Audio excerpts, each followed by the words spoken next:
Hello.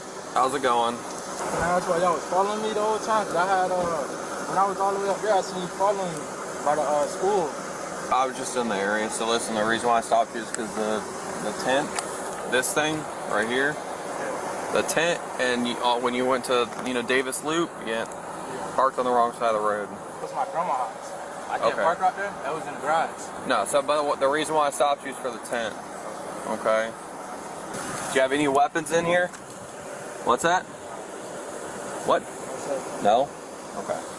Can I talk to you outside? Anything inside the vehicle? No, at all? sir. No, sir. What's that? Nothing. So there's nothing going to be in the car? No, sir.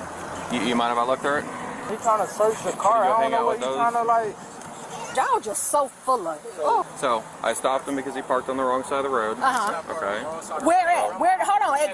That's my grandma's house. So why you just didn't ask? Why didn't you stop me there? Why did you pull off and then once because I stopped you as soon as you hit the road. Listen, I'm not. But why you just didn't know? I'm trying to. You didn't stop right there if that was the problem. Why did you pull off? Because I have to call it out of the radio and let you could have stopped right there and called it off. Y'all full of it. Okay. You lied to me, officer, you lied to me. You said it was the tent, sir. Then you said it was because he parked on the wrong side of the road, which makes it a non-moving violation in a residential community. If you did not ticket him at that moment, you have no jurisdiction. But then you decided to say it was the tent. His tent was not covering the driver's side of the vehicle. That means no law was broken. With millions watching and many people benefiting from this program called Indisputable, we just need 1% of the viewers to become a paid member so we can continue to bring this content to you. Now back to the show.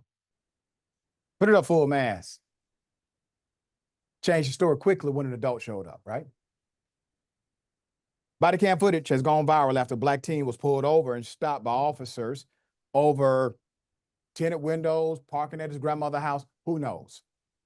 He was then asked if his car could be searched, which was really their actual reason for doing this, called a pretextual stop. The woman with him quickly came to his defense. The video of the traffic stop has brought in over 300,000 views online. The number is climbing. It is unclear whether the incident occurred. Thousands of commenters stated that it was a case of racial profiling where the teen's rights were nearly violated.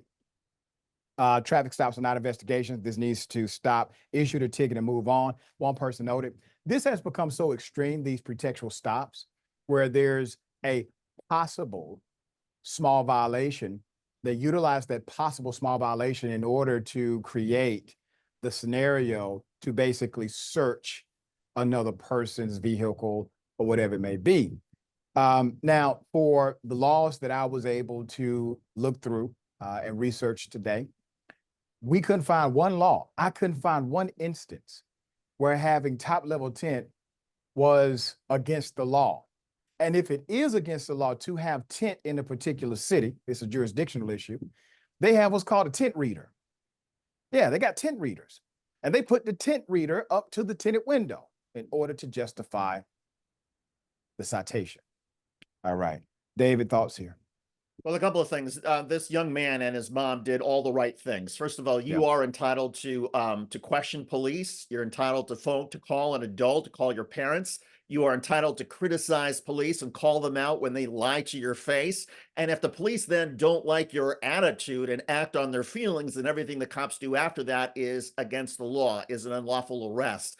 I would argue that this is likely an unlawful stop, although, maybe a little gray area there, but kudos to this young man for staying calm. Kudos to his mom for being defiant and speaking her mind, because I agree this was clearly a case of a racial profiling, probably illegal racial profiling. And it's the sort of thing that makes so many of us distrust police and feel like we cannot work with police when they're constantly antagonizing us. Well said. Hopefully somebody gets me more information. I would like to know what the final outcome was of that traffic stop. Send it to Indisputable.